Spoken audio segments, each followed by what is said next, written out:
بسم اللہ الرحمن الرحیم۔ السلام علیکم ورحمۃ اللہ وبرکاتہ۔ آپ کے پسندیدہ پروگرام میں آپ سب کا خیر مقدم ہے، جس کا نام ہے ایک ملاقات پی سی جی کے ساتھ۔ آج ہمارے مہمان ہیں مشہور گیسٹرو انٹرولوجسٹ ڈاکٹر سعد خالد نیاز صاحب، جن کا شمار پاکستان کے بہترین ڈاکٹرز میں سے ہوتا ہے۔ ان کے بارے میں مزید اور جانکاری کے لیے میں سینئر ایڈمن جناب سلیم اظہر صاحب کے پاس آپ کو لیے چلتا ہوں۔ سلیم بھائی، بہت شکریہ عبد الباسط۔ تمام لوگوں کو میری طرف سے سلام ہو۔ یہ پی سی جی گروپ آج سے 11 سال پہلے ہم نے بنایا تھا۔ عبد الباسط اس کے فاؤنڈر ممبر ہیں، جو کہ اس میں مقصد اس کا صرف یہ تھا کہ پورے دنیا بھر میں جو چائلڈ ہیں ان کو کنیکٹ کیا جائے۔ اس وقت ہمارے 6000 سے زائد ممبرز ہیں ماشاء اللہ، اور ایک بہت بڑا ایک چائلڈ کنیکشن ہے دنیا بھر میں جو پھیلے ہوئے ہیں، وہ کنیکٹڈ ہیں۔ اور یہ تو سب لوگ ماشاء اللہ جانتے ہیں کہ چائلڈ میں ٹیلنٹ ہمیشہ رہا ہے، ماضی میں بھی رہا ہے، ہمارے بڑے بزرگ بھی رہے ہیں جو بڑے ٹیلنٹڈ تھے، بڑے ٹیلنٹ ان کے تھے، اور اب بھی ہے، اور دنیا بھر میں پھیل گئے ہیں ماشاء اللہ، ہر جگہ ایکسل کر رہے ہیں۔ اسی سلسلے میں یہ پروگرام ہمارا ہے، یہ آج کا پروگرام ہے۔ ڈاکٹر سعد خالد نیاز ہمارے آج کے مہمان ہیں، جو کہ پاکستان میں ایک مشہور گیسٹرنٹولوجسٹ ہیں۔ اللہ تعالیٰ نے ماشاء اللہ ان کو بہت عزت دی ہے، ان کے ہاتھ میں شفا دی اللہ تعالیٰ نے۔ انہوں نے 1986 میں ڈو میڈیکل کالج سے کراچی سے MBBS کیا۔ اس کے بعد یہ UK سے انہوں نے ساری ٹریننگ کی، پوسٹ گریجویشن کیا، ٹریننگ کی، اور 11 سال تک UK میں ٹریننگ کرتے رہیے اور اپنا پریکٹس کرتے رہے، اور 2001 میں واپس پاکستان آئے، اور 2001 سے پاکستان میں یہ تمام اپنی سروسز دے رہے ہیں۔ اس وقت یہ do university of health sciences میں پروفیسر ہیں اور ڈائریکٹر انڈوسکوپی ہیں سول ہاسپٹل کے اندر، اور اس کے علاوہ ماشاء اللہ ان کی بہت ہی گیسٹرنٹولوجی میں وہ ہے۔ اس کا سماجی خدمات بہت ہے ماشاء اللہ ان کی۔ یہ سماجی خدمات میں ان کا جو ہے یہ اپنا اس وقت جو ہے یہ ہیں نگوان ویلفیئر ایسوسیشن کے فاؤنڈنگ ڈائریکٹر ہیں، پروفیشنل ایجوکیشن فاؤنڈیشن کے فاؤنڈنگ ڈائریکٹر ہیں۔ اس کے علاوہ یہ جو ہیں اپنے پاکستان سوسائٹی آف گیسٹرنٹولوجی کے وائس پریزیڈنٹ بھی رہ چکے ہیں، جنرل سیکرٹری بھی رہ چکے ہیں، اور اس کے علاوہ بھی ان کی میں جانتا ہوں کیونکہ میں کراچی میں رہتا ہوں، ماشاء اللہ ان کی بہت سوشل ایکٹیویٹیز ہیں۔ یہ یہاں پر ہیلتھ فرٹیلٹی کے اندر مقبول شخص مقبول آدمی ہیں ماشاء اللہ۔ پاکستان میں پروگرامات میں بھی، یہ ٹاک شوز میں بھی ان کو لیا جاتا ہے، اور کووڈ کے زمانے میں ماشاء اللہ انہوں نے یہاں پر پاکستان اسلامک میڈیکل ایسوسیشن کو ریپرزینٹ کیا، اور بہت اچھی طرح ریپرزینٹ کیا، اور اپنی سب کو بہت ہی جانکاری دی۔ ہیلتھ فرٹیلٹی کا بہت بڑا نام ہے، اور سب سے بڑی بات یہ ہے کہ پاکستان میں پریزیڈنشل ایوارڈ تمغہ امتیاز ان کو دیا گیا ان کی خدمات کے عوض۔ تو یہ ان کی خدمات ہیں، اور میرے خیال میں چائلڈ کے اندر ایک بڑا نام ہے اپنے فیلڈ کے اندر، اپنے پروفیشن کے اندر۔ میں ان کو خوش آمدید کہتا ہوں یہاں پر اس پروگرام میں، اور میں چاہوں گا کہ ویسے تو میں جانتا ہوں کہ یہ ان کا ددیال جو ہے حسین پور ہے چائلڈ میں، اور ننیال ان کا مہنگاؤں ہے، اور سسرال بھی ان کی ساس تو مہنگاؤں سے مجھے پتا ہے، اور بلکہ یہ ان کی اہلیہ شادی ہو کر انڈیا سے آئی تھی، یہ بھی پتا ہے مجھے۔ تو میں چاہوں گا کہ اپنا مزید تعارف یہ خود کرائیں چائلڈ کنیکشن کے حوالے سے، پھر انشاءاللہ آگے بڑھتے ہیں۔ ڈاکٹر سعد خالد نیاز۔ السلام علیکم جی۔ سب سے پہلے تو تھینک یو ویری مچ، شکریہ آپ لوگوں کا کہ آپ نے مجھے موقع دیا۔ کافی حد تک تو آپ نے بتا دیا۔ میرے والد صاحب کا نام خالد نیاز تھا، دادا کا نام نیاز الحق تھا، اور جیسے آپ نے بتایا کہ وہ حسین پور کی جگہ سے تھے، اور والدہ جو ہیں وہ بلکہ میرے ابھی بھی کافی سارے ماموں خالہ، 2 خالہ ہیں، ماموں اور چچا کی فیملی ابھی بھی انڈیا میں، اور میری جو وائف ہیں وہ بھی بامبے سے ہیں، بٹ ظاہر ہے ان کے بھی پیرنٹ جو والدین تھے وہ جیسے آپ نے کہا کوئی الہ آباد سے تھے، اور پارٹیشن کے بعد جیسے باقی سب لوگ ادھر کچھ ادھر ہوئے، ادھر میرے والد صاحب پاکستان آ گئے، اور وہ اکیلے ہی آئے تھے، میرے دادا اور میرے چچا وغیرہ. بہت دادا تو خیر آئے بھی نہیں، حالانکہ ان کا انتقال کراچی میں ہوا، لیکن وہ انڈیا میں ہی رہے. والد صاحب 18 کی ایج میں آ گئے تھے، اور انہوں نے بڑی محنت کی اور پھر ہمیں ایک پلیٹ فارم دیا، جس کی وجہ سے جو کچھ میں نے اچیو کیا اس میں ظاہر ہے بہت آسانی ہوئی. تو ایسا کوئی میرے خیال میں زیادہ تر جو کریڈٹ تھا وہ میرے فادر کا اور مدر کا تھا. ہمیں تو پلیٹ فارم ایسا ملا کہ اور کسی کو ملتا تو وہ بھی وہی اچیو کرتا جو میں نے کیا تھا. آئی ڈونٹ تھنک میں نے کوئی ایسی چیز ایکسٹرا کی. میڈیکل کے تو سے ایک دو چیزیں تھیں کہ جیسے آپ نے کہا کہ میں تقریباً 13 سال انگلینڈ میں رہا اور میں نے ساری ٹریننگ وہیں سے کی. اپنی میڈیسن میں نے یہاں سے کی تھی ڈاؤ سے. اس کے بعد میں جب واپس آیا تو واپس آنے کی وجہ میرے پیرنٹس تھے، والدین تھے. اور جو کچھ بھی مجھے میں سمجھتا ہوں اللہ تعالیٰ کے بعد زندگی میں ملا ہے، جو مقام تھوڑا بہت، وہ ان کی دعاؤں کا نتیجہ ہے. اور ظاہر ہے جب میں واپس آیا تو اللہ تعالیٰ نے شاید اس کو ایکسیپٹ کیا. اور میں ہمیشہ لوگوں کو یہ کہتا ہوں کہ آپ اپنے والدین کے لیے جتنا کر سکتے ہیں کرنا چاہیے، اس لیے کہ سب سے آسان طریقہ اللہ کو خوش کرنے کا شاید والدین کے ذریعے ہی ہے. باقی عبادات مشکل ہے میرے جیسے گناہ گار آدمی کے لیے. اور اللہ تعالیٰ ہمیشہ نوازتے ہیں. تو یہ کوئی حیرانی کی بات نہیں ہے کہ مجھے جہاں تک شفا کا تعلق ہے یا جو ریکگنیشن مجھے ملا پاکستان میں، ایون انگلینڈ میں، وہ شاید اسی وجہ سے ملا. اور ظاہر ہے یہاں پہ پاکستان ہوا، ہندوستان ہوا، یا جو ریلیٹیولی ترقی پذیر کہیے، یا جہاں پہ وہ ملک جہاں پہ غربت زیادہ ہے. ہمارے پروفیشن میں اگر آپ ہیں اور آپ لوگوں کی خدمت کرتے ہیں اس کے ذریعے سے، تو اللہ تعالیٰ ظاہر ہے آپ کو نوازتے ہیں ہر لحاظ سے. اور جیسے آپ نے کہا، اس میں ایک صرف میرا ایڈیشن تھا جو ریسنٹ ہے، وہ یہ کہ یس تمغہ امتیاز مجھے ملا تھا 2000 آئی تھنک 14 یا 13 میں، 12 13 14 سم تھنگ لائک دیٹ. لیکن وہ میں نے اس سال واپس کیا. اینڈ جہاں تک مجھے پتا ہے پاکستان کی تاریخ میں تو میں پہلا پروفیشن جس نے واپس کیا. اور واپس کرنے کی وجہ یہ ہے کہ میں سمجھتا ہوں کہ کووڈ کی وجہ سے جن ڈاکٹرز نے اپنی زندگی اور نرسز نے اور پیرامیڈکس نے اپنی زندگی سے ہاتھ دھویا، جنہوں نے اپنی زندگی کو بغیر سوچے ہوئے، بغیر فکر کیے ہوئے لوگوں کی خدمت کی، وہ مجھ سے زیادہ ڈیزرو کرتے. اور اگر ان کو ریکگنائز نہیں کیا حکومت نے تو میں نہیں سمجھتا کہ میں اس ریکگنیشن کا مستحق تھا. میں نے صدر پاکستان سے ریکویسٹ کی تھی کہ وہ اس چیز کو دیکھیں، نوٹس لیں. انہوں نے نہیں لیا تو اس لیے میں نے وہ واپس کر لیا. تو یس مجھے ملا تھا، لیکن اب میں وہ نہیں ہے میرے پاس. جہاں تک آپ نے سوشل ویلفیئر کا کیا، آئی تھنک اگر آپ پاکستان، انڈیا، بنگلہ دیش یا اس قسم کے ممالک میں رہتے ہیں اور آپ سوشل ویلفیئر کے کام میں انوالو نہیں ہیں اور اللہ تعالیٰ نے آپ کو استطاعت بھی دی ہے اور موقع بھی دیا ہے، تو بڑی بد نصیبی ہے. میں سمجھتا ہوں اس معاملے میں پاکستان، خصوصاً کراچی جو ہے نا، وہ شاید دنیا کے مخصوص شہروں میں سے ایک شہر ہوگا جو اس قسم کے کاموں سے اور اس قسم کے لوگوں سے بھرا ہوا ہے. انہیں میں سے ایک میں بھی ہوں. جو کچھ اچھے لوگ ملنے کی وجہ سے ہم نے ایجوکیشن میں بھی کام کیا، پروفیشنل ایجوکیشن فاؤنڈیشن کے تھرو ہیلتھ میں کام کیا، تھرو ہیلتھ فاؤنڈیشن ہیپاٹائٹس کا فری علاج شروع کیا ہم نے پاکستان میں سب سے پہلے. اسی طرح ہم نے انڈوسکوپی اور یہ جو ایڈوانس پروسیجرز ہوتے ہیں یہ فری لوگوں تک پہنچائے نگہبان کے ذریعے. تو میں سمجھتا ہوں کہ پاکستان واپس آنے سے والدین کے ساتھ وقت گزارنے کے ساتھ ساتھ اس قسم کے جو مواقع ملے، اس سے یقیناً مجھے امید ہے، اور تو کچھ ہے نہیں، واپس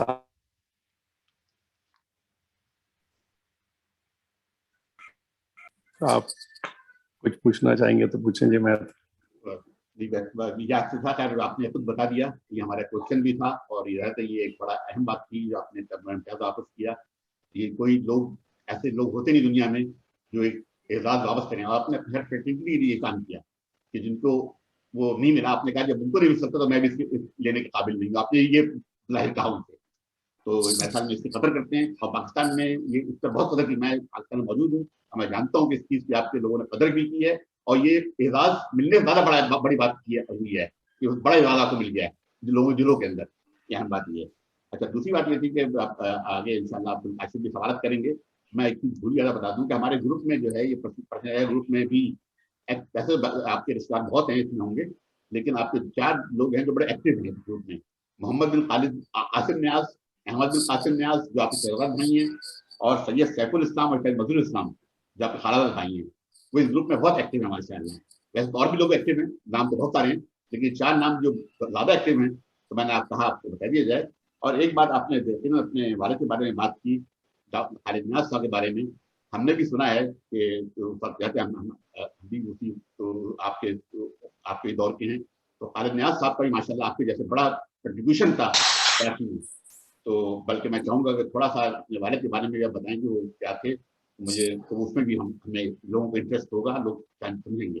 لیکن یہ میں پھر بتانا چاہوں کہ ان کا بھی جیسے ڈاکٹر سعد نیاز کا نام ہے, ویسے ان کے والد صاحب کا نام بھی کراچی میں سیل کمیونٹی میں اسی طرح نام تھا, کراچی کے اندر پورے پاکستان میں خالد نیاز کرتے ہیں.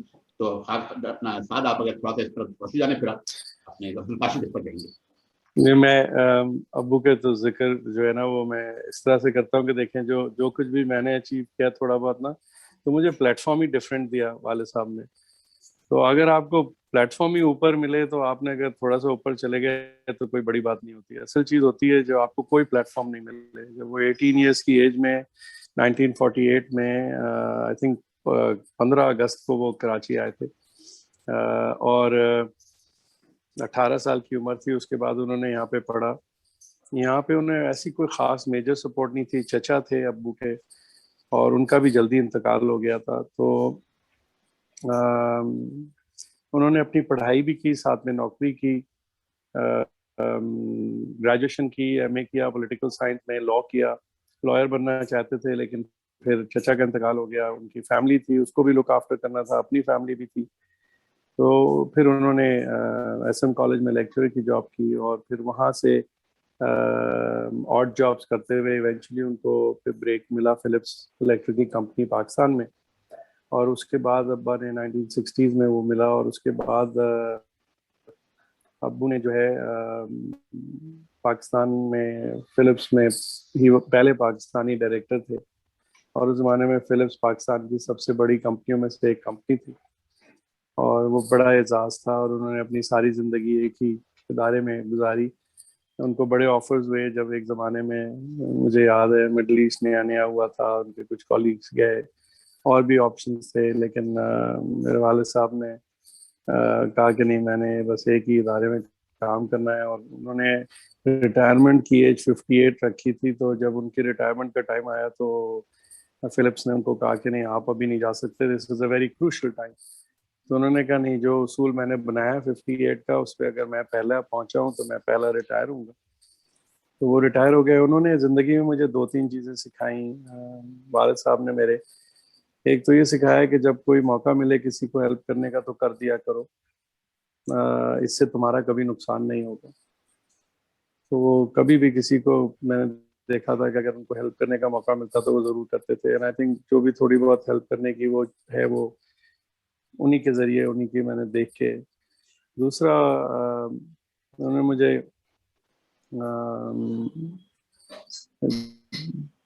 ابو نے پہلا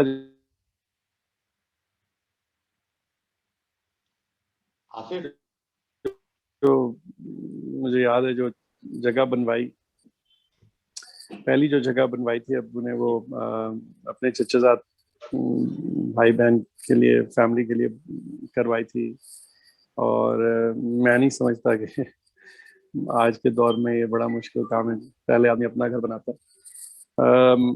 تو والد صاحب کا یہ تھا. میری والدہ جو ہے انہوں نے مجھے 2 چیزیں بڑی اہم سکھائیں. ایک تو کہ سوری کرنے میں دیر نہیں کیا کرو, اگر کوئی کسی سے زیادتی ہو جائے یا کوئی غلط کام ہو جائے تو فوراً سوری کر لو.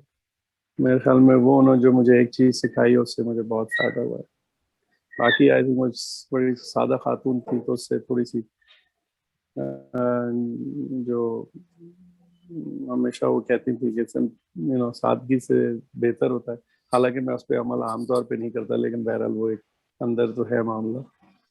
تو اور آپ اپنے دوستوں کا, رشتہ داروں کا, اپنے کلوز لوگوں کا خیال کرتے ہیں اور ان کے بارے میں سوچنا چاہیے. یہ میرے والد صاحب نے مجھے سکھایا کہ وہ خود سے سوچتے تھے, ان کو آپ کو بتانے کی ضرورت نہیں ہوتی تھی کہ آپ کو کوئی مسئلہ ہے. اگر کوئی میرا دوست ان کے پاس جاتا تھا اور وہ پوچھتے تھے کیا کام کر رہے ہو, تم یہاں کیوں کر رہے ہو, یہاں کیوں نہیں کر رہے, پھر اگر ضرورت ہوتی تو وہ کسی کو فون کر کے بولتے کہ یار یہ تم بچہ بہت اچھا ہے, اس کو تو دیکھو. تو یہ خود سے آئی تھنک وہ بڑا اسپیشل تھا. انہوں نے بڑے ماشاءاللہ ان کو سوشل کانٹیکٹس, ان کی رسپیکٹ, ان کی عزت آج بھی. اور انہوں نے ہمیں ایک دین کے معاملے میں بھی معاملہ, بچپن سے میرے گھر میں نماز کا ماحول تھا تو اس پہ ہمیشہ سختی کرنے کی انہیں ضرورت نہیں پڑی الحمدللہ. لیکن بہرحال کیونکہ ان کو دیکھا تو, اور ان کے پرنسپلز بڑے سمپل تھے, آنیسٹی کے بارے میں, حلال رزق کے بارے میں. تو یہ سب چیزیں جو تھیں وہ ہمیں ملی. ٹیچرز کا ادب میں نے اپنے والد سے سیکھا. جب وہ بہت سینئر تھے تب بھی ان کے ایک استاد آئے تھے, تو ان کو میں نے دیکھا کس طرح ان سے وہ ملے, کس طرح عزت کی. تو اس قسم کی چیزیں جو تھیں ابو سے سیکھنے کو ملی. میں سمجھتا ہوں جی بولیں. میں سمجھتا ہوں جو انہوں نے اچیو کیا, اور اس طرح کے جو لوگ بھی تھے اور جنہوں نے اچیو کیا, وہ ایک بہت بڑا کام تھا. یقیناً جب میں اپنے آپ کو دیکھتا ہوں تو میں واقعی, ہمیں کوئی کریڈٹ نہیں, کریڈٹ ان کو ہے جنہوں نے ہمیں پلیٹ فارم دیا.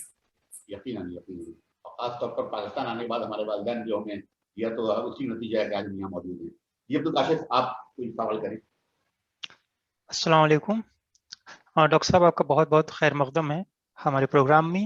سب سے پہلے ڈاکٹر صاحب میں آپ سے سمجھنا چاہتا ہوں کہ گیسٹرو انٹرولوجی کیا ہوتا ہے, اگر یہ ایک عام آدمی کو سمجھنا ہو, اور کون کون سے مرض اس کے دائرے میں آتے ہیں. دیکھیں, گیسٹرونٹرولوجی اور لیور, جگر اور ہاضمے کا جو پورا نظام ہے, یعنی آپ کے سمجھ لیں کھانے کی نالی سے لے کے اور اجابت کے نظام سے لے کے, اور جگر, لبلبا, پینکریاس جس کو کہتے ہیں, یہ سارا, گال بلیڈر, پتا, پتے کی نالی, آتے, بڑی آتے, یہ سب گیسٹرونٹرولوجی اور لیور ڈیزیز کی جو فیلڈ ہے اس میں آتی ہیں. تو ان کے جتنے بھی امراض ہیں ان کا علاج ہم کرتے ہیں. میری خاص طور پہ جو وہ ہے جس کو ہم ایک انڈوسکوپی, یعنی ایک معدے یا آنتوں کا معائنہ جس کو کرتے ہیں, وہ میری اسپیشلٹی ہے. اور اس میں ایڈوانس جو ہوتی ہے بہت, جس میں ہم پتے کی نالی کا, پینکریاس کی نالی کا, ان سب چیزوں کا جو معائنہ کرتے ہیں, وہ سارا وہ میری ایکسپرٹیز ہے. اوبیسلی جگر کے ساتھ یہ ہے کہ میں اس کی جتنے بھی امراض ہیں, ہیپاٹائٹس جس کو آپ بی اور سی آپ نے شاید سنا ہوگا, اس کا علاج, معدے کے السر, معدے کی بیماریاں, تیزابیت, اور یہ جتنے بھی اس طرح کی امراض ہیں یہ سارے اس میں آتے ہیں. جانڈس. بہت بہت شکریہ ڈاکٹر صاحب. آپ کو ڈاکٹر بننا ہے, یہ آپ نے کب اور کیسے ڈیسائیڈ کیا؟ آپ نے ڈاکٹر کے پیشے کو ہی کیوں چنا؟ میرے والد صاحب کو میں نے ایک دفعہ کہتے سنا تھا اپنے ماموں کو کہ یار اگر ایک بیٹا ڈاکٹر بن جائے تو بڑا اچھا. تو میں نے سوچا کہ پڑھنا تو ہے ہی, اور تو کوئی چوائس تھی نہیں. تو ہم نے کہا چلے میڈیسن کر لیتے ہیں, تو والد صاحب خوش ہو جائیں گے. سٹارٹ ایسے ہوا تھا. پھر جب میں نے ہاؤس جاب کی تو مجھے مریضوں کے ساتھ تعلق میں مزہ آنے لگا, پھر میرا پیشن بن گیا. تو اب مجھ سے کسی نے سوال کیا تھا کہ اگر دوبارہ موقع ملے دنیا میں تو آپ کیا کریں گے. میں نے کہا بالکل وہی کروں گا جو ابھی کیا, کیونکہ میں جو کام کر رہا ہوں اس سے مجھے جنون کی حد تک لگاؤ ہے. لیکن بنا ڈاکٹر میں اس لیے تھا کہ میرے والد صاحب کی, مجھ سے کبھی انہوں نے کہا نہیں لیکن مجھے پتا تھا کہ ان کی خواہش تھی. بہت بہت شکریہ ڈاکٹر صاحب. لیور اور آنتوں کی بیماریوں سے بچنے کے لیے ہم کو کن باتوں پر غور کرنا چاہیے, یا یوں کہوں کون کون سے پریونٹیو میجرز لینے چاہیے؟ پاکستان اور ہندوستان خصوصاً ہمارے ہاں جو مین پرابلم ہے وہ پانی کی. تو سب سے پہلے اور سمپل طریقہ یہ ہے کہ پانی کم سے کم ابال کے پینا چاہیے. تو آپ بہت سارے مسائل سے بچ سکتے, انفیکٹو بیماریوں سے, ہیپاٹائٹس اے, ای. جب آپ برف باہر کی لیتے ہیں, جوس پیتے ہیں اور کھانے اس طرح کے کچھ کھاتے ہیں تو ان سے ہی امراض ہو, ٹائیفائڈ, گیسٹرونٹرائٹس, انفیکشن, ڈائریا, یہ ساری. پھر اس کے علاوہ غذائیت کا یہ معاملہ ہے, یہ تیزابیت اور یہ سب چیزیں ہوتی ہیں. اس میں ایک نبی صلی اللہ علیہ وسلم کی ایک حدیث ہے اور ایک ان کا طریقہ ہے کہ آپ کھانے میں جب کھانا کھائیں تو اس میں ایک تھوڑی سی جگہ ہمیشہ چھوڑ دیں, 1/3. میں کہتا ہوں 1/3 نہ بھی چھوڑیں لیکن تھوڑا سا جگہ چھوڑیں. بہت سارے جو یہ ہاضمے کے امراض ہیں اس سے آپ بچ جائیں گے.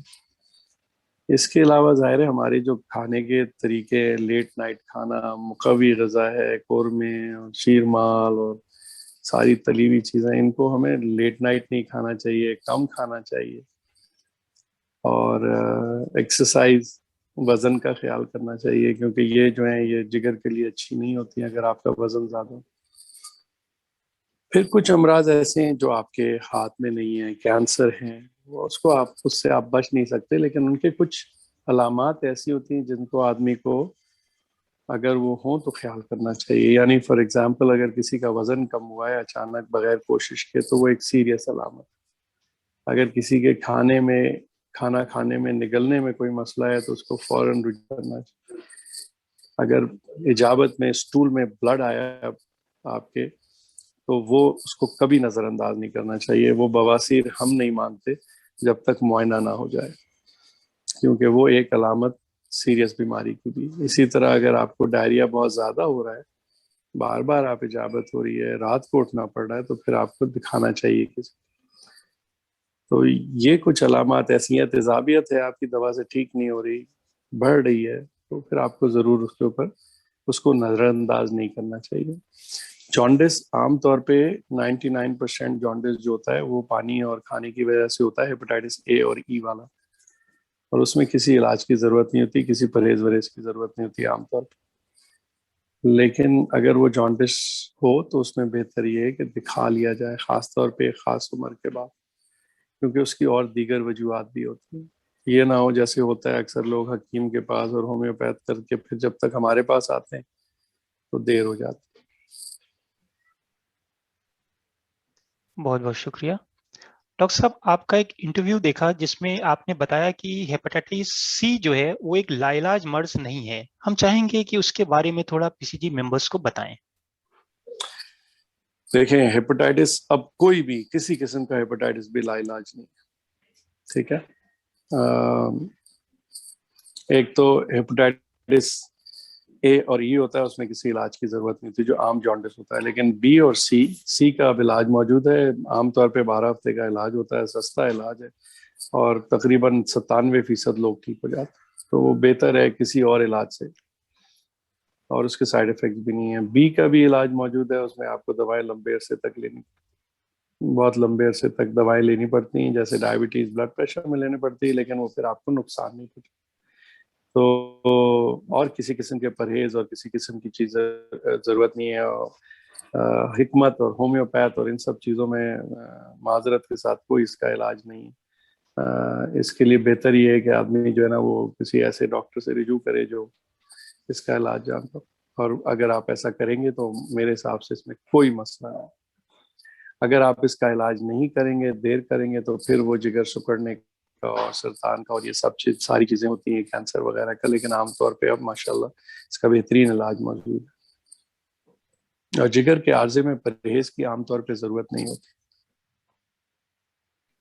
یہ ایک بڑا مس کانسیپٹ ہے, لوگ ساری چیزیں بند کر دیتے ہیں, وہ زیادہ تر نقصان دہ ہوتی. بہت بہت شکریہ ڈاکٹر صاحب. کووڈ سے پوری دنیا ہل گئی, یہاں تک کہ آپ بھی کووڈ پازیٹیو ہو گئے تھے اور الحمدللہ آپ ٹھیک بھی ہو گئے. جس دوران آپ کو کووڈ ہوا اس دوران آپ کے من میں کیا چل رہا تھا اور آپ نے کیا کیا؟ جب مجھے کووڈ ہوا تو اس وقت نیا تھا, تو میں نے مجھے ایکچولی زیادہ تر لوگوں کو کچھ نہیں پتا تھا. لیکن مجھے اتنا پتا تھا کہ وائرل انفیکشن ہے انشاءاللہ. سب سے پہلے تو میں نے اللہ تعالیٰ سے رجوع کیا اور اپنے گناہوں کی معافی کی, اور میں ہمیشہ قرآن کو مطلب سے پڑھتا ہوں. تو میں نے اس کو پڑھا اور اللہ سے دعا کی کہ جو میرے حق میں بہتر ہو وہ ہو, اور اگر شفا میرے لیے بہتر ہے تو اللہ تعالیٰ شفا ہو. اس کے علاوہ میں نے آرام کیا اور نارمل کھانا پینا کھایا, کوئی پرہیز نہیں کیا. اور جب مجھے بخار ہوا تو میں نے تھوڑا سا تھا تو پیناڈول لے لیا, بس دیٹس اٹ. نہ میں نے کوئی دوا کھائی, نہ میں نے کوئی ٹوٹکے لگائے, نہ میں نے کوئی دیسی ٹوٹکے لگائے. اور کچھ مجھے لوگوں نے دینی ٹوٹکے بھی دیے تھے, جیسے ہوتے ہیں کہ اتنی دفعہ یہ پڑھ لیں, اتنی دفعہ. میں سمجھتا ہوں بہترین طریقہ اللہ کو خوش کرنے کا جو ہے وہ قرآن کو سمجھ کے پڑھنے کا اور اس پہ عمل کرنا. جب تک ہم سمجھیں گے نہیں تو عمل کہاں سے کریں گے. بہت بہت شکریہ. تہمینہ چچی.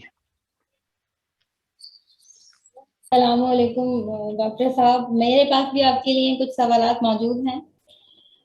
میں آپ سے یہ جاننا چاہوں گی کہ آپ کو اس پروفیشن میں کبھی کوئی ناقابل فراموش واقعہ پیش آیا؟ یعنی یقیناً پیش آیا ہوگا کیونکہ پروفیشن ایسا ہے, تو ہم وہ واقعات یہاں آپ سے سننا چاہتے ہیں. پہلا واقعہ تو ہوا تھا کہ مجھے یاد ہے کہ میں نے ایک پیشنٹ کی ایک ہم انڈوسکوپک سرجری کرتے ہیں تھوڑی ایڈوانس, جس کو ERCP کہتے ہیں. اس میں اس کی کمپلیکیشن ہو گئی تھی. مطلب میری غلطی سے نہیں ہوئی تھی, لیکن بہرحال اس کی کمپلیکیشن ہوئی تھی. پہلی دفعہ ہوئی تھی تو میں نے اس پہ بڑی محنت کی, وہ ٹھیک ہو گئے. جب ٹھیک ہو گیا تو اس نے آ کے مجھے ایک تحفہ دیا. تو وہ تحفہ میرے لیے اسپیشل اس لیے تھا کہ وہ شخص ایسا تھا جس کی زندگی میرے ایک پروسیجر کی وجہ سے خطرے میں آ گئی تھی, اور اللہ تعالیٰ نے بہرحال اس کو بہتر کیا. ہم نے اس پہ پوری محنت کی اور اللہ تعالیٰ نے ہمیں کامیاب کیا. تو اس نے مجھے آ کے ایک گفٹ دیا, تو وہ میرے لیے ایک بہت اسپیشل موقع تھا, کیونکہ عام طور پہ اس قسم کی سچویشن میں جو ہے نا وہ آپ ایکسپیکٹ کرتے ہیں کہ لوگ آپ کو کمپلین کریں گے یا آگے آپ کو, اگر امریکہ ہو تو شاید کورٹ بھی لے جائیں گے. لیکن اس نے مجھے گفٹ دیا. اس نے کہا سر آپ نے مجھے بالکل چھوڑا نہیں, اور آپ نے میرے ساتھ رہے. کمپلیکیشن تو آپ نے مجھے سمجھائی تھی کہ ہو سکتی ہے, لیکن آپ میرے ساتھ کھڑے رہے اس وجہ سے, اور آج میں ٹھیک ہوں. تو اس لیے دوسرا جو مجھے یاد ہے واقعہ, وہ یہ یاد ہے کہ میری ایک پیشنٹ تھی, وہ میرے پاس آئی اور وہ حیدرآباد سندھ سے آئی, اور انہوں نے مجھے کہا کہ مجھے بتایا گیا ہے کہ میرے 2 مسئلے ہیں, دونوں کا حل آپ کر سکتے ہیں. تو میں نے کہا بتائیے کیا مسئلے. تو انہوں نے کہا میری جو پتے کی نالی ہے اس میں پتھری ہے تو وہ نکالنی ہے. تو میں نے کہا وہ تو میں نکال سکتا ہوں انشاءاللہ. میں نے کہا دوسرا مسئلہ کیا ہے. دوسرا مسئلہ ہے میرے پاس پیسے نہیں. تو میں نے کہا یہ بھی کوئی مسئلہ نہیں ہے, انشاءاللہ یہ بھی ہو جائے گا. آگے بتائیں آپ کے کوئی پیسے نہیں ہوں گے. نہیں, میں یہ نہیں چاہتی کہ آپ میرا فری میں کریں. تو میں نے کہا پھر کہنے لگی کہ نہیں, میرے پاس میری 3 بیٹیاں ہیں, تو میں نے ایک چین بنوائی تھی گولڈ, تو میں چاہتی ہوں کہ وہ آپ گولڈ کی چین مجھ سے لے لیں. تو میں نے کہا بیوی میں آپ کی گولڈ کی چین لے کے آپ کی بچیوں کی اور ایک پروسیجر کروں گا, مجھے آپ کس قسم کا آدمی سمجھ کے میرے پاس آئیں گے. نہیں, میں آپ سے فری میں علاج نہیں کراؤں گا, یہ چیز میرے پاس ہے, میں اس کو توڑ کے آپ کو پیسے دوں گی. تو مجھے وہ عورت بہت بڑی لگی. مجھے لگا کہ اللہ تعالیٰ نے اس کو کتنی خودی اور کتنی وہ دی ہے کہ وہ اپنی 3 بچیوں کی چین. اور میں نے کہا بی بی اچھا ایسا کریں, چلیں ہم ایک ڈیل کر لیتے ہیں, یہ ادھار ہے میری طرف سے, اگر اللہ تعالیٰ نے آپ کو استطاعت دی تو آپ کا بھی ادھار کر دیجیے.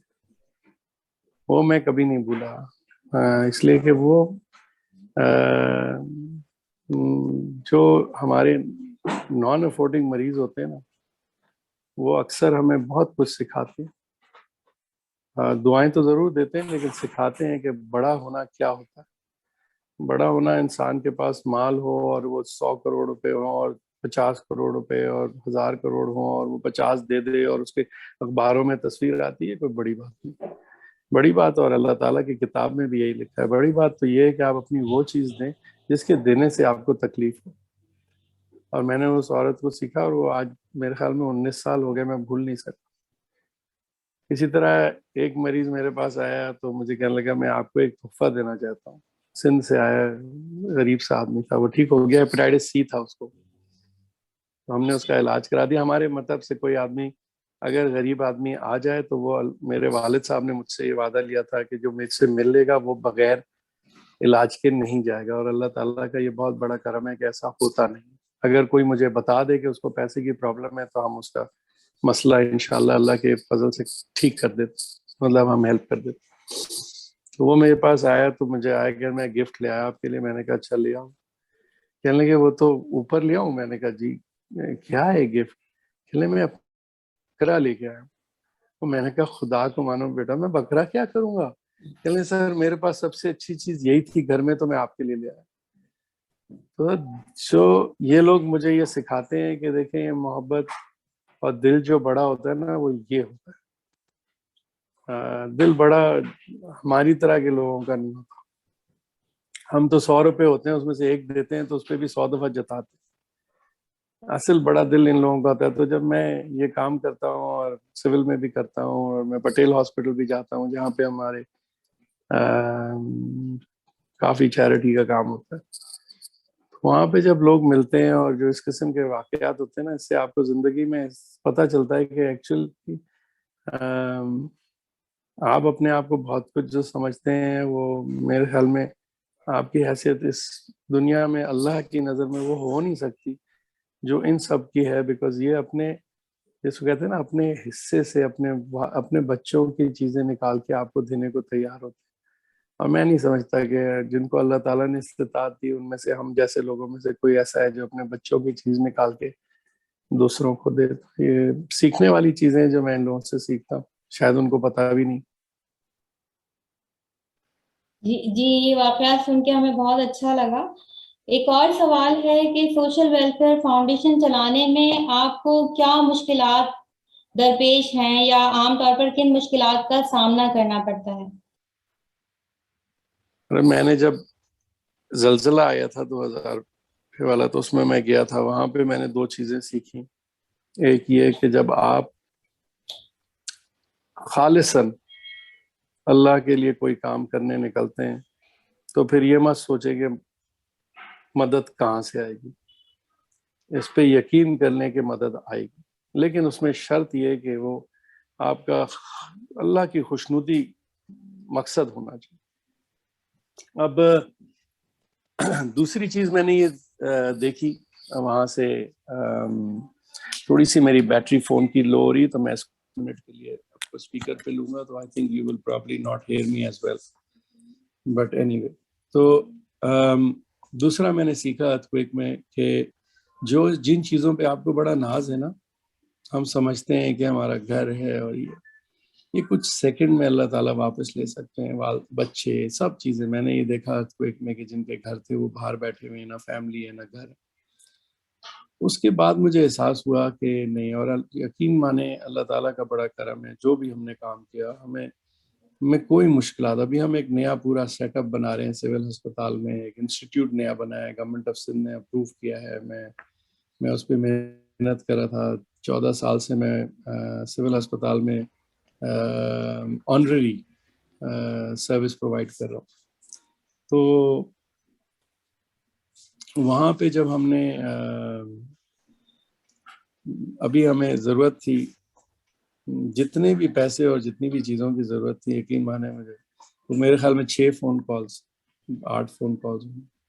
تو مجھے کراچی میں کسی بھی کام میں فلاحی کرنے میں کوئی مشکل الحمدللہ کبھی ہوئی نہیں. ہم نے جب یہ پروفیشنل ایجوکیشن فاؤنڈیشن سٹارٹ کی تھی تو 5-6 لوگ تھے آپس میں, 60 اسٹوڈنٹ سے سٹارٹ کی تھی سپورٹ کرنے سے. اب 1800 سے زیادہ اسٹوڈنٹس ہیں پورے پاکستان میں. Doctor, medical college, engineering college, business institute, NUST, ساری جگہوں سے 36 یونیورسٹیز ہیں جس میں ہمارا MOU ہے.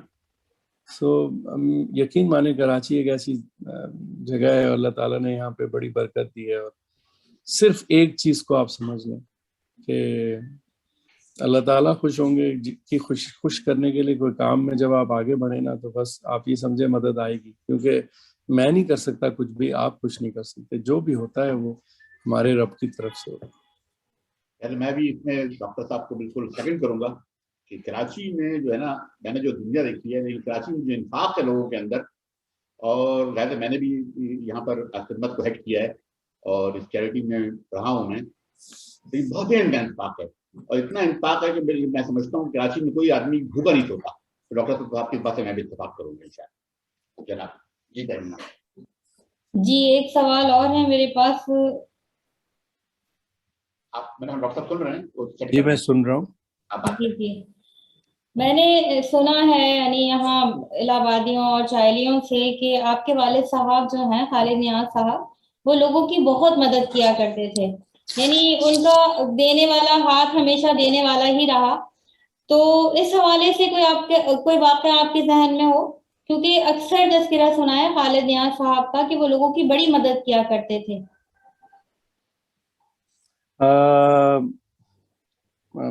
میں اپنے والد صاحب کی کیا خود بتاؤں.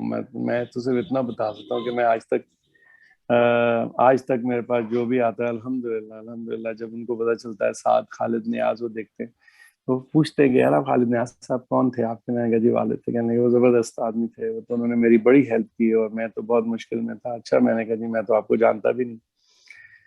تو ہمارے یہاں جو ملازمین تھے جنہوں نے ہمارے گھر میں کام کیا، اس میں سے ایک آیا تھا کوک، پھر وہ ہمارے گھر میں پڑھنے کے بعد انہوں نے اسی فلپس میں پیون کی جاب سے شروع کر کے آفیسر کے جاب کر کے ریٹائرمنٹ لی.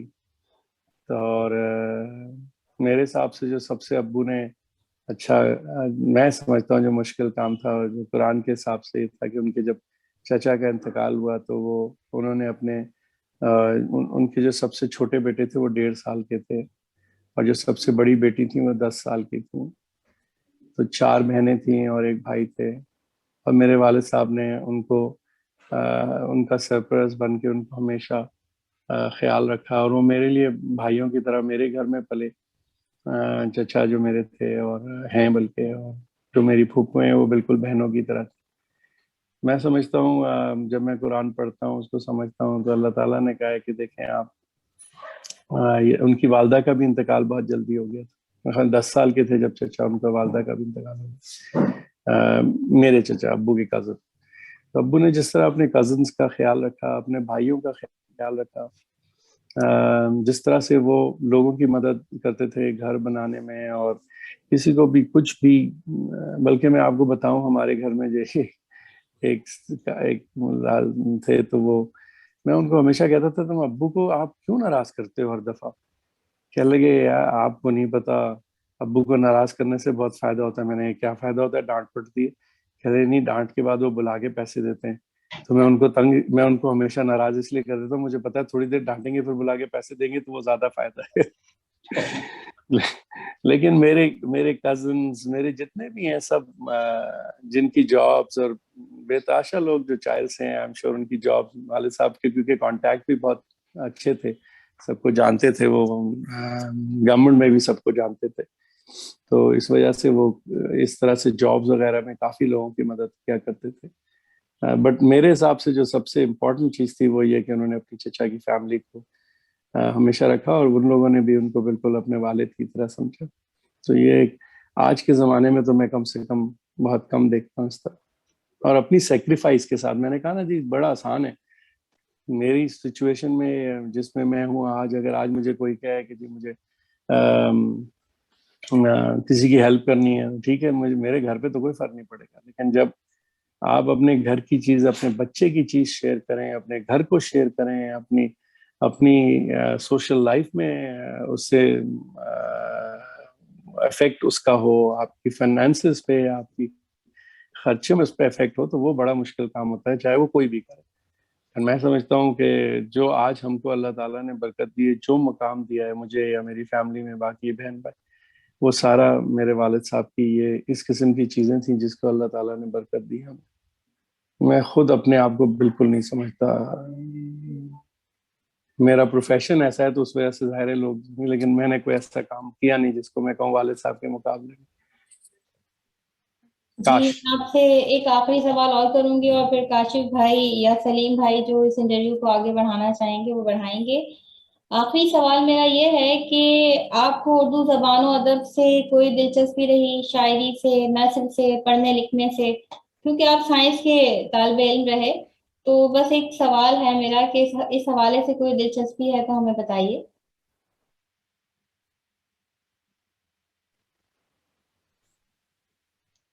آواز چلی گئی آپ کی، آواز مائک بند ہے، مائک آپ کی آواز بند بند ہے۔ سوری، میں کہہ رہا ہوں نثر سے کم ہے لیکن شاعری سے ہے۔ میں جب کو فارغ وقت ملتا ہے تو اس میں غالب کو، فیض کو، اپنا اکبر الہ آبادی کو، میں ان کی وہ میرے پاس ہیں، بلکہ اب تو فون کی وجہ سے آسان ہو گیا، ساری ان کے وہ موجود ہیں آپ کے پاس، فون میں ڈاؤن لوڈ کر سکتے ہیں آپ، وہ رہتی ہیں۔ جب میں تھوڑا لو فیل کرتا ہوں تو پھر اقبال کو پڑھتا ہوں، تو خاص طور پہ جب میں شکوہ پڑھتا ہوں تو شکوہ جواب شکوہ سے کافی، جب میں لو کی بات کر رہا ہوں تو میں لو بات کر رہا ہوں مسلمانوں کے حالات کے حساب سے، ہماری ناکامیوں کے حساب سے، ہماری کمزوریوں کے حساب سے، تو وہ میں پھر مجھے اقبال پڑھنے میں مزہ آتا ہے۔ اور پھر نئے شاعر بھی ہیں، بشیر بدر وغیرہ، جو جس کا بھی اچھا شعر ہو تو میں پڑھتا ہوں، بلکہ میں اپنی کلیکشن بھی رکھتا ہوں۔ میرے والد صاحب کی بھی ایک کتاب ہے میرے پاس پرانی، اس میں ان کے بھی اشعار ہیں، مطلب ان کی خود نہیں بلکہ ان کے پسند کے تھے، اسی طرح میں بھی اپنے رکھتا ہوں۔ ایک میں نے رکھا ہوا ہے جس میں اپنے اشعار جو مجھے پسند ہے، پھر وہ میں نے سیو کر کے رکھے ہوئے، کبھی کبھی ان کو پڑھ لیتے ہیں۔ میموری اچھی نہیں میری، یہ بڑا مسئلہ ہے۔ بہت شکریہ ڈاکٹر خالد نیاز صاحب۔ اب آگے میں عبدالکاشف بھائی یا سلیم بھائی سے درخواست کروں گی کہ وہ انٹرویو مزید آگے بڑھائیں۔ ٹھیک ہے، آپ کریں، میں شکریہ ڈاکٹر صاحب، آپ کی فیملی میں اور کون کون ہیں، ان کے بارے میں تھوڑا بتائیں پلیز۔ میرے بڑے بھائی ایک تاشفین تھے، اور بہت غلط ہماری جو ٹائم پہ میرے حساب سے اللہ تعالیٰ نے ان کو بلا لیا، 60 سال کے تھے جب ان کا انتقال ہو گیا 5 سال پہلے۔ وہ یہاں پہ چیئرمین تھے سندھ ریونیو بورڈ، اسی وقت ان کا انتقال ہوا۔ میں ان کے ساتھ تھا جب ان کا انتقال ہوا، ہارٹ کی کنڈیشن سے۔ ان کی 2 بچیاں ہیں، اور ایک کینیڈا میں ہے، ایک کراچی میں ہے، دونوں شادی شدہ ہیں۔ میری 2 چھوٹی بہنیں ہیں، دونوں ورجینیا یو ایس اے میں ہیں، اور وہ جو ہیں ایک ٹیچنگ سے منسلک ہیں، اور ایک جو ہے نا وہ بڑا اچھا پینٹ کرتی ہیں، آرٹسٹ بھی ہیں، تو واٹر کلرز بھی کرتی ہیں، اور اپنا سٹین گلاس میں بھی کرتی ہیں۔ تو لیکن بیسکلی دونوں ہاؤس وائفس ہیں، دونوں کے ماشاءاللہ ایک کے 3 بچے ہیں، ایک چھوٹی والی کے 4 بچے ہیں۔ ان میں سے میری جو چھوٹی بہن ہے ان کا جو بیٹا ہے وہ اب میڈیکل کالج میں ہے۔ میرے اپنے 3 بچے ہیں، اس میں سے 2 بیٹے ہیں، اور دونوں ڈاکٹر ہیں، دونوں لندن میں ہیں اس وقت۔ ایک سرجن انشاءاللہ 2 سال میں کمپلیٹ کر لیں گے اپنی ٹریننگ، اور جو چھوٹا والا ہے وہ میری ہی فیلڈ میں جانا چاہ رہا ہے انشاءاللہ۔ تو اور میری ایک بیٹی ہے جس نے گریجویشن کیا ہے، انفیکٹ کل ہی اس کی وہ تھی کانوکیشن، اس نے کمیونیکیشن اینڈ ڈیزائن میں کیا۔ ماشاء اللہ ماشاء اللہ۔ ڈاکٹر صاحب، آپ کا آنا کبھی حسین پور ہوا ہے؟ اس سے جڑی کوئی یاد ہو تو آپ شیئر کرنا چاہتے ہو تو پلیز کریں۔ آواز میوٹ ہے صاحب آپ کی۔ جی بالکل ہوا ہے جی، میرا 4 دفعہ میرے خیال میں گیا ہوں، اور مجھے یاد ہے ابا مجھے بتاتے تھے یہ خاص مخصوص جگہ تھی جہاں وہ لیٹتے تھے، تو میں وہاں جب بھی گیا ہوں اس جگہ پہ ضرور بیٹھتا ہوں، لیٹتا تھا۔ ایک فیلنگ ہوتی تھی، ایک خواہش تھی کہ ابو کو لے کے جاتا، لیکن ان کو سٹروک ہو گیا تھا تو اس لیے ان کو لے کے نہیں جا سکتا۔ مجھے بہت اچھا لگتا ہے، میرے بھائی بہن وہاں ہیں، بہت محبت کرتے ہیں سب لوگ وہاں پہ۔ اور ظاہر ہے ایک والد کی وجہ سے لگاؤ تو ہے، خاص کر وہاں اور پھر کانپور میں بھی، الہ آباد گاؤں میں بھی۔ بہت بہت شکریہ ڈاکٹر صاحب، آپ کو اس پروگرام میں آ کر کیسا لگا؟ بہت اچھا لگا جی، مجھے نہیں پتا باقی لوگوں کو کیسا لگا، لیکن مجھے بہت اچھا لگا۔ بہت اچھا آپ لگا لوگوں نے عزت افزائی کی میری، میں بڑا مشکور ہوں آپ سب کا۔ اور اپنے گھر والوں کی بات کر کے، اپنے والد کی بات کر کے مجھے تو بہت اچھا لگا۔ بہت بہت شکریہ، ہم لوگوں کو بھی بہت خوشی ہوئی کہ آپ جیسی ہستی ہمارے پروگرام میں آج شامل ہوئی۔ ڈاکٹر صاحب، میرا آخری سوال ہے کہ پی سی جی ممبرس کو آپ کیا پیغام دینا چاہیں گے؟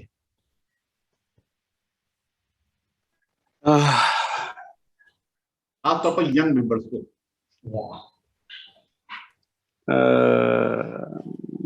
والد صاحب کو اقبال کا ایک شعر پسند تھا، تم دیے باد مخالف سے نہ گھبرا کے اوقات، یہ تو چلتی ہے چدے تجھے اونچا اڑانے کے لیے، ہمیشہ مجھے سنایا کرتے۔